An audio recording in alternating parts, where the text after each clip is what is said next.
अस्सलाम वालेकुम दोस्तों, बहुत टाइम पहले मैंने एक वीडियो अपलोड की थी। तकरीबन आज से 4 से 5 माह पहले मैंने वीडियो अपलोड की थी, जिसमें मैंने आपको बताया था कि आप अपनी डिग्री को कैसे एचईसी से टेस्ट करवा सकते हैं।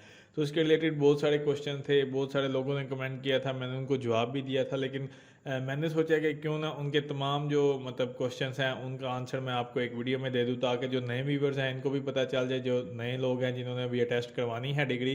क्योंकि अभी लोग उस वीडियो को देख रहे हैं और मेरे से नीचे कमेंट करते हैं, तो मैंने सोचा कि मैं पहले ही वीडियो बना दूं और आपके जितने भी क्वेश्चन हैं वो इस वीडियो में मैं क्लियर कर दूं। जो बेसिक क्वेश्चन होते हैं, जो अमूमन सारे लोग पूछते हैं और जो आपके दिमाग में चलते रहते हैं कि ये ऐसे होगा, ये ऐसे होगा। तो सबसे पहले मैं आपको एक चीज़ क्लियर करता चलूँ आपके क्वेश्चन शुरू करने से पहले, कि आप लोगों को ये नहीं पता कि एचईसी से जो टीसीएस से हम डिग्री टेस्ट करवाते हैं और अर्जेंट में क्या फ़र्क है। तो सबसे पहले मैं थोड़ा सा क्लियर करता चलूँ कि जो हम टीसीएस से डिग्री टेस्ट करवाते हैं, इसमें ये सीन होता है कि आप लोगों ने अपने डॉक्यूमेंट्स को टीसीएस के थ्रू भेजना होता है, और वो आपकी मिनिमम जो चार्जेस हैं, एक डॉक्यूमेंट की 1000 रुपया फ़ीस वो आपसे लेते हैं।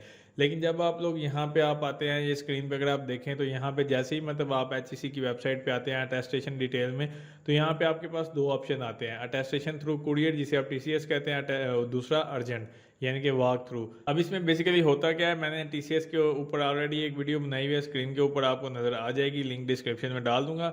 अब जो अर्जेंट है इसके ऊपर मैं आपको बता दूं, जैसे ही आप अर्जेंट का सिलेक्ट करेंगे तो यहाँ पे अगर आप नीचे देखें ये गौर से, इसके एक्स्ट्रा चार्जेस आपको पे करने पड़ेंगे। बेसिकली यहाँ पे 5000 रुपया आपने फ़ीस जो अर्जेंट की है वो आपने अटेस्टेशन के लिए पे करनी है, ये 5000 रुपया। बाकी जो आपका एडिशनल चार्जेस हैं 1000 रुपया फॉर ईच डॉक्यूमेंट, वो आपने अलहदा से आपने उनको पे करना है। अगर आप फ़ोटो कापी से टेस्ट करवाना चाहते हैं तो वो 700 रुपया आप उनको पे करेंगे। तो ये जो है आपकी तकरीबन, इसमें बेसिकली होता क्या है कि ये तो आपको फ़ीस का पता चल गया कि 5000 रुपये आपने एक्स्ट्रा पे करने हैं, बाकी वो टीसीएस वाली फ़ीस है वो सेम उसी तरह ही होगा। दूसरे नंबर पे यहाँ पे होता है कि वो आपसे पूछते हैं कि आप किस जगह से जो है अपनी अटेस्टेशन चाहते हैं, लाहौर में, इस्लामाबाद में, पेशावर में। तो इस तरह से क्योंकि आपको जाना पड़ेगा, आपको एक अपॉइंटमेंट डेट मिलेगी, तो उस डेट पे आपको जाना पड़ेगा। आपने फिर जो है जो भी वो आपको डेट देते हैं उस डेट पे आप जाएंगे और आपके जो है डॉक्यूमेंट अटेस्ट हो जाएंगे। ये तो सीन था आपके जो अर्जेंट के थ्रू। अब चलते हैं आपके क्वेश्चंस की तरफ। तो यहाँ पे एक भाई ने मेरे से क्वेश्चन किया था कि जब हम डॉक्यूमेंट्स को जमा करवाते हैं टीसीएस के थ्रू यानी कि भेजते हैं, तो कितना टाइम लगता है हमें जो हमारे डॉक्यूमेंट्स हैं वो वापस आने में और अटेस्टेशन में।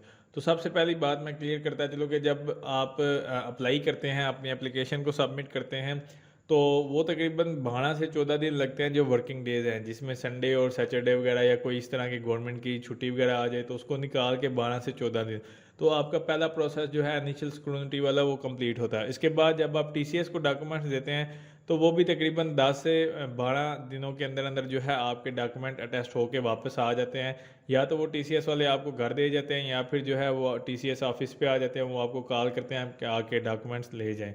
तो तकरीबन टोटल ओवरऑल अगर आप बात करें एप्लीकेशन सबमिशन के बाद और आपके डॉक्यूमेंट्स आने तक, तो तकरीबन 22 से 25 दिन का टाइम लग जाता है। दूसरा जो क्वेश्चन था वो ये था कि जो एफएससी और मैट्रिक के जो डॉक्यूमेंट्स हैं या सर्टिफिकेट्स हैं जिन्हें आप सनद कहते हैं, तो वो एचईसी से अटेस्ट होते हैं या नहीं। यहाँ पे कोई ऑप्शन नहीं है एचईसी के ऊपर ना अटेस्टेशन का। तो इसका सिंपल सा क्वेश्चन है कि एचईसी के ऊपर सिर्फ आपकी बैचलर डिग्री और बैचलर से ऑनवर्ड जितनी भी डिग्री हैं वो सारी एचईसी से अटेस्ट होती हैं। इसके नीचे वाली जितनी भी डिग्री हैं, जैसे कि आपकी एफएससी की मार्कशीट है या आपके मैट्रिक की मार्कशीट है, तो वो आपके उस स्पेसिफिकली जो बोर्ड है उसका उसी से अटेस्ट होंगी। यानी कि अगर आपने गुजरांवाला बोर्ड से किए हैं तो वो गुजरांवाला बोर्ड से ही अटेस्ट होंगी। वहाँ पे एचईसी का कोई ऑप्शन नहीं आता, एचईसी इस डॉक्यूमेंट्स को अटेस्ट नहीं करती। बैचलर और ऑनवर्ड मास्टर वगैरह की डिग्रीज वगैरह के लिए एचईसी की ज़रूरत पड़ती है। तो यहाँ पे भाई ने पूछा है कि आप लोग जब पैसे जमा करवा देते हैं टीसीएस वाले को, जो आपकी फ़ीस है, जो भी डॉक्यूमेंट आपने टेस्ट करवाना है उसकी जितनी भी फ़ीस बनती है, तो उस जो रसीद है उसको हम कैसे जो है अपलोड करेंगे एचईसी की वेबसाइट पे या कैसे। तो उसके बारे में मैं आपको बता दूं कि अगर आप लोग अपने मोबाइल से उसको अपलोड करना चाहते हैं तो उसका बेसिकली सिंपल सा प्रोसीजर है। आपने जाना है प्ले स्टोर पे आपने सर्च करना है एचईसी ई पोर्टल। तो वहाँ पे आपके पास पहली एप्लीकेशन इनकी एचईसी की आ जाएगी। तो जैसे ही आप लोग अपनी आईडी वगैरह लगाएंगे, लगाने के बाद जब आपका इनिशियल स्क्रूनिटी वाला स्टेप पूरा हो जाएगा तो आपको एक ईमेल आ जाएगी कि आप अपने जो रसीद है उसको अपलोड करें। मतलब टीसीएस को जब आप जमा करवा देंगे ना, उसके बाद वो आपको एक मतलब मेल आ जाएगी, वहाँ पे आपके पास ऑप्शन होगा अपलोड योर कुरियर रिसिप्ट। तो वहाँ पे जो है आपने टीसीएस की जो रसीद है उसको अपलोड। अब यहाँ पे एक भाई ने क्वेश्चन किया था कि मैंने जो है डॉक्यूमेंट अपलोड कर दिए हैं लेकिन अभी तक ऑनलाइन वेरिफिकेशन नहीं हुई, यानी कि जो इनका इनिशियल स्क्रूनिटी वाला प्रोसेस था वो इनका अभी कंप्लीट नहीं हुआ। तो इसी तरह के बहुत सारे लोग हैं जिनका यही मसला आता है। तो सबसे पहले तो मैं आपको बता दूं कि तकरीबन आपके 12 से 14 दिन लगेंगे इनिशियल स्क्रूनिटी के जो कंप्लीट होने के। अगर फिर भी आपका तकरीबन 20 से 25 दिन 30 दिन तक चला जाता है टाइम, तो फिर इसके लिए ये मेरे एक दोस्त के साथ भी सेम इसी तरह का सीन हुआ था कि तकरीबन 1 से 1.5 माह हो गया था और उसको कोई मेल नहीं थी आई और उसका एप्लीकेशन प्रोसेसिंग ही लिखा आ रहा था, अभी पहला प्रोसेस पूरा नहीं था हुआ। तो इस जब आपको ये वाला मसला पेश आए तो आपने करना क्या होता है, आपने इनको ऑनलाइन मतलब जो कंप्लेन है वो करनी होती है, या आप इनको ईमेल कर सकते हैं जो वहाँ पे इनकी ऑफिशियल वेबसाइट अगर आप यहाँ पे देखें तो ये लिखा हुआ है ऑनलाइन हेल्प। तो जैसे ही आप ऑनलाइन हेल्प पे आएंगे यहाँ पे एचईसी की, तो आप अपनी जो कंप्लेन है उसको रजिस्टर करवा सकते हैं यहाँ पे। तो इस तरह से जो है ये होगा कि तकरीबन आपकी जो एप्लीकेशन है उसके बारे में देखा जाएगा और आपको जो है जल्दी से जल्दी इन्फॉर्मेशन मिल जाएगी। तो एक तो ये प्रोसेस है। दूसरा तकरीबन 12 से 14 दिन लगते हैं आपका इनिशियल जो स्क्रूनिटी वाला प्रोसेस है उसको कंप्लीट होने में। के बाद एक भाई ने पूछा था कि जब हम मतलब ओरिजिनल को करवा लेते हैं टेस्ट तो फ़ोटो कापी टेस्ट करवाने का क्या मतलब एडवांटेज होता है। तो बहुत सारी ऐसी जगह पे आपको फ़ोटो कापी टेस्ट लाजमी होती है, यानी कि जो आपके ओरिजिनल डॉक्यूमेंट है वो आपके अटेस्टेशन उसकी ज़रूरी है। लेकिन अगर आप चाहते हो कि आपकी फ़ोटो कापी भी अटैच्ड हो, क्योंकि बहुत सारी जब आप कहीं पे जाना चाहते हैं, अब्रॉड जाना चाहते हैं या कुछ ऐसी जगह पे अप्लाई करना चाहते हैं, तो वहाँ पे आपकी फ़ोटो कापी भी जो है एचईसी से अटेस्टेड मांगते हैं। जो आपकी ओरिजिनल डिग्री होती है वो बैक साइड से टेस्ट होती है, जो आपकी फ़ोटो कापीज होती हैं उसे फ्रंट साइड से टेस्ट करते हैं। अब यहाँ पे एक भाई ने क्वेश्चन किया था कि मतलब जो हमारी डिग्री है उन्होंने मतलब दुबई के लिए जाना है, तो उसे क्या कहते हैं कि जब मतलब आपने किसी भी कंट्री में जाना हो तो जहाँ पे आपको डिग्री की ज़रूरत पड़ती है अटेस्टेशन की, तो हमें फ़ॉरेन जो अफेयर्स है वहाँ से पहले, जिसे आप मोफा कहते हैं मिनिस्ट्री ऑफ फॉरेन अफेयर, उससे पहले डिग्री अटेस्ट करवानी लाजमी है, या पहले जो है आप उसे क्या कहते हैं कि एचईसी से करवाएंगे। तो बेसिकली मैं आपको यहाँ पे एक चीज़ बताता चलूँ, जब भी आप अपनी कोई भी डिग्री है इसको किसी भी जगह से टेस्ट करवाना चाहते हैं, चाहे वो मोफा हो, चाहे वो आपका इक्विवेलेंस सर्टिफिकेट के लिए हो, चाहे वो आपने एनटीसी की रजिस्ट्रेशन के लिए, पीईसी की रजिस्ट्रेशन के लिए, जहाँ पर भी आपने डिग्री अटेस्टेशन या कुछ भी इस तरह से आपको रिक्वायर्ड हो, तो सबसे पहला काम आपका होता है आपने एचईसी से अपनी डिग्री को पहले टेस्ट करवाएंगे। उसके बाद जितने भी मतलब आपके ये प्रोसीजर हैं एम्बेसीज वगैरह के लिए, आपने रजिस्ट्रेशन नंबर लेना है, पीईसी का नंबर लेना है, इक्विवेलेंस सर्टिफिकेट लेना है, तब जाके जो है आपके ये चीज़ें कंप्लीट होंगी। सबसे पहला प्रोसेस है आपकी एचईसी से डिग्री वेरीफाई होना लाजमी है, जिसे आप अटेस्टेशन कहते हैं। पे इनका क्वेश्चन था कि मैट्रिक और इंटर की जो इन्फॉर्मेशन है वो डालना कंपलसरी है या सिर्फ बैचलर की डाली जाए। तो बेसिकली यहाँ पे मैं आपको बता दूँ, यहाँ पे जो इसके ऑफिशियल वेबसाइट पे अगर आप आएंगे तो जब आप अपनी प्रोफाइल कंप्लीट करते हैं उस वक्त जो है आपने अपनी सारी एजुकेशन डालनी होती है, मतलब आपने मैट्रिक से लेके ऑनवर्ड अगर मास्टर किया है जो भी। लेकिन जब आप लोग इसको टेस्ट करवाना चाहते हैं जिस भी डिग्री को, तो उस वक्त आपके पास ऑप्शन आता है, अगर यहाँ पे मैंने मास्टर की भी डिग्री लिखी होती तो मेरे पास दो ऑप्शन आ जाते थे, एक बैचलर का और एक मास्टर का। फिर जो मैंने डिग्री टेस्ट करवानी थी उसको मैंने चूज़ करना था। तो ये बेसिकली है। लेकिन जब आप प्रोफाइल बना रहे होते हैं, जब आप अपनी प्रोफाइल कंप्लीट करते हैं, तो उस वक्त सारी इन्फॉर्मेशन डालना आपका लाजमी है।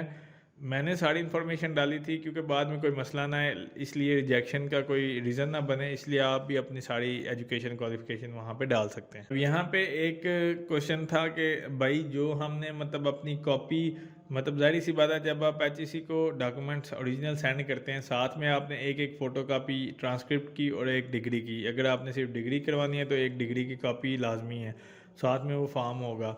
तो क्या जो मतलब हमने सीएनआईसी की कॉपी और जो साथ में डॉक्यूमेंट्स हैं उनकी जो फ़ोटो कापीज़ हैं, क्या उनको टेस्ट करवाना है किसी गवर्नमेंट ऑफिशियल से? तो ऐसी वैसी कोई इंस्ट्रक्शन नहीं है आपने कि मतलब कोई अटेस्टेशन लाजमी है 16वें ग्रेड से या 18वें ग्रेड ऑफिसर से, तो ऐसा कोई सीन नहीं है। आप विदाउट अटेस्टेशन भी जो है वो चीज़ें लगा के तो उनको भेज सकते हैं, इससे कोई इशू नहीं होगा। मैंने अपनी पर्सनली डिग्री भी जो है इसी तरह से करवाई थी, इस तरह से कोई इशू नहीं होगा। तो ये क्वेश्चन बड़ा इंपॉर्टेंट है कि बहुत सारे लोग ऐसे हैं जो यूके में हैं या अब्रॉड में हैं, तो उनको जो है डिग्री अटेस्टेशन की ज़रूरत पड़ जाती है लेकिन डॉक्यूमेंट उनके पास नहीं होते। तो उनके लिए बड़ा सिंपल सा प्रोसेस है, थोड़ा सा डिफरेंट है लेकिन इतना मुश्किल नहीं है। लोग बड़ा इसको मुश्किल समझते हैं। अब यहाँ पे उन्होंने पूछा कि मेरे पास ओरिजिनल डॉक्यूमेंट नहीं है लेकिन मैं इसको टेस्ट करवाना चाहती हूँ, मैं जो है मतलब यूके में हूँ, तो कैसे टेस्ट होगा। तो इसका बड़ा सिंपल सा प्रोसेस है। जब आप HEC की वेबसाइट पे आते हैं, जब आप अपनी डिग्री को टेस्ट करवाने के लिए फॉर्म फिल कर रहे होते हैं, तो जब यहाँ से आपने कुरियर का, क्योंकि जाहिर सी बात है आपके पास दो ऑप्शन होते हैं, अर्जेंट चूज़ करेंगे तो इसका मतलब है आप पाकिस्तान में हैं, लेकिन जब आप कुरियर का करेंगे तो यहाँ पे आपके पास होगा ऑप्शन कि आप किस जगह से डॉक्यूमेंट को सेंड करना चाहते हैं, इनसाइड पाकिस्तान या आउटसाइड पाकिस्तान। अगर तो आप पाकिस्तान में मौजूद हैं तो जाहिर सी बात है इनसाइड चूज़ करेंगे जो पाकिस्तानी है, लेकिन अगर आप बाहर से हैं तो फिर आप आउटसाइड करेंगे। यहाँ पे आपके पास ऑप्शन आ जाएगा कि रिलीजन सेंटर कौन सा है, तो यहाँ से आपने इसको चूज़ करना है, वो ऑटोमेटिकली इस्लामाबाद होगा। तो जब आप इसको करेंगे तो आपका फॉर्म थोड़ा सा तब्दील हो जाएगा और फिर वो आप वहाँ की जो फैसिलिटी है, फेडेक्स है या इस तरह से दो तीन आप इसकी जो HEC की वेबसाइट पे जाएंगे और वहाँ से इंफॉर्मेशन ले सकते हैं। कुछ दो तीन कुरियर सर्विसेज हैं जो बाहर की मतलब सपोर्ट करती हैं यहाँ पे, तो उसके थ्रू जो है आप यहाँ पे अपने डॉक्यूमेंट सेंड कर सकते हैं। अदरवाइज़ TCS भी आई थिंक बाहर से यहाँ पे चीज़ें सेंड करते हैं, तो आप TCS के थ्रू भी कर सकते हैं। तो वरना इसके अलावा दो तीन सर्विसेज और भी हैं, फेडेक्स है और इसके अलावा जो इंटरनेशनली हैं, तो उनको यूज़ करते हुए आप अपने डॉक्यूमेंट को जो है सेंड कर सकते हैं। अब यहाँ पे एक और क्वेश्चन है और ये लास्ट क्वेश्चन है। क्वेश्चन ये है कि डॉक्यूमेंट की एक ही कॉपी भेजनी है। तो जब आपने फ़र्ज़ करें कि आपने डिग्री और ट्रांसक्रिप्ट दो चीज़ें टेस्ट करवानी है ओरिजिनल, तो आपने एक फ़ोटोकॉपी डॉक्यूमेंट की, जो मतलब जो एक फ़ोटोकॉपी है वो आपने डिग्री की और एक फ़ोटोकॉपी जो है ट्रांसक्रिप्ट की।